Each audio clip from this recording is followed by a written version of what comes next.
Ness Brown is an author by day and astrophysicist by night, a proud New Mexican living in New York City and missing green chilies. With their husband and 2 cats, they currently study graduate astrophysics after years of teaching astronomy and encouraging students to wonder about the worlds beyond our own. Take it away, Ness. Hi, all. Thank you so much for coming. Before diving in, I'll introduce some quick context. The Scourge Between Stars is a sci-fi horror following acting captain of the dilapidated starship Calypso, Jacqueline Albright, who is doing her best to keep her crew alive as they limp back to Earth from a failed exoplanet colony on the world Proxima b. Jack's father, the real captain, has sequestered himself in his quarters with no explanation. The ship is falling apart, the crew is tense and divided with supplies running low. Jack also has to deal with Watson, an android made in the likeness of her late sister, who is currently doing the calculations that might be able to get the Calypso safely back to the solar system. Jacqueline previously discovered a dead body on the ship and has just now learned that the killer is an intruder on the Calypso, one that may not be human. So we begin right after this gruesome discovery as some of her crew members investigate an anomaly in the ship's hold. Jacqueline went to the terminal at the head of the room and cleared her throat before turning on the intercom that would spread her voice to every corner of the ship. "Attention crew," Jacqueline said, heart pounding. "Intruder alert. Ship-wide quarantine effective immediately. Off-duty crew must return to quarters until quarantine is lifted. Ship essential crew may remain at stations, but department doors must be locked. I repeat, all crew members must follow heavy quarantine protocol." All the way up in the ready room, there was no way for her to know how the rest of the ship had taken that announcement, probably with less composure than the bridge crew. As soon as she turned off the intercom, Jolie assaulted her with questions. "Who was murdered?" she asked. "What kind of intruder are we talking about?" "A Cygnus Ward engineer," Jacqueline said, taking out her datapad and tapping through the crew contacts. Wang said no crew member could have killed Vidal. "How could he determine that?" Jolie asked incredulously. "In order for an intruder to survive undetected on the ship for this long, the last time the Calypso could have possibly picked up a stowaway was on Proxima b." Wang said, Jacqueline had to stop and clear her throat. She couldn't believe she was about to say the words, but they had come to her straight from the chief medical officer. Wang said that the fatal wound Vidal received wasn't made with any tool that exists on the ship. Whatever killed him did so with something organic. Jolie looked ill. Jacqueline felt bad for giving her the gory details. She didn't even eat the false meat served by the galley staff.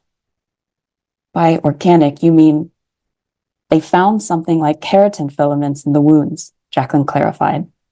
"The protein's all wrong. It's different from our hair and nails, but apparently it resembles the stuff in tetrapod claws." Jolie started pulling strands of her long hair into a nervous braid. Jacqueline hesitated before giving her the rest. "He also said that Vidal's missing organs had jagged edges consistent with mark patterns from some kind of jaw. They were bitten out." She paused at Jolie's horrified exhale. "But the teeth marks in the keratin analog don't match anyone on the ship. Don't match anything on the ship." Jolie looked at her like she was speaking in tongues. "Jack, what are you saying?" Watson spoke suddenly from its place near the door, startling both of them. The plaintive urgency in his voice was so human and real that Jacqueline felt a shot of alarm. "They're opening the door," it wailed. "What door?" Jacqueline asked, grabbing Watson by its thin shoulders. The droid was so petite it looked like she should be able to toss it over her shoulder, but it was denser than any human and stood rigid against her tug. That was disappointing, because she wanted to shake it until a real explanation fell out of it for once. Instead of responding, Watson popped its jaw apart, opening its mouth in a too-wide yawn. Instead of vomiting static, it spoke in human voices, some of which Jacqueline knew personally. Those were transmissions from other ships in the Goddess Flotilla. They hadn't received a clear message in months, yet Watson was playing them loud and crisp. "You got these from the comms console?" Jacqueline whispered. The droid continued puking out the cleaned-up recordings. Jacqueline heard virtually the same message over and over again, from ships like the Ostara and the Durga and the Banu Goshaps. They were in peril, Jolie noted as the transmissions continued to spool out of Watson's cranked mouth. From something inside the ships. Jacqueline thought of the blank red dot sitting in the middle of the half-empty silo. She thought of Vidal's crumpled body, dangling its innards like fruit and vines from some grotesque tree. She thought of the warning she had heard 10 times over now. She dashed back to the table to scoop up her datapad, pressing the wrong screens twice in her hurry before she was finally able to make the call she needed. "Hanio, come in," she shouted. "Hold your position. Stay away from the silos. There's something dangerous in there. Don't open the door." There was no response. The fleet's chevron spun on the screen before it went dark with inactivity. Jacqueline growled and tried again. No answer. Dread clogged her throat, making it hard to breathe around the worry that she was too late. She was struck with a better idea. "Watson," she spun back to the droid. "You can listen to his pad, right? What do you hear?" Watson concentrated for a moment. Then, right in front of Jacqueline, the blue glow of its eyes festered into that queasy yellow. Its brow knotted and its mouth twisted into a perfect visage of fear. All that emotion on its broken faceplate made Jacqueline lean back. "What is it?" Watson opened its mouth again. Instead of signals detected from the ship's external sensors, it transmitted the internal data from the feeds and open terminals in the hold.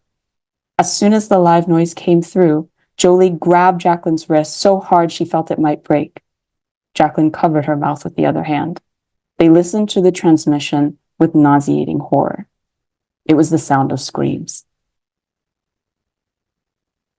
Thank you all so much for listening. If you are interested in the giveaway, participants in the US can receive a physical copy of Scourge, and those abroad can receive an electronic copy.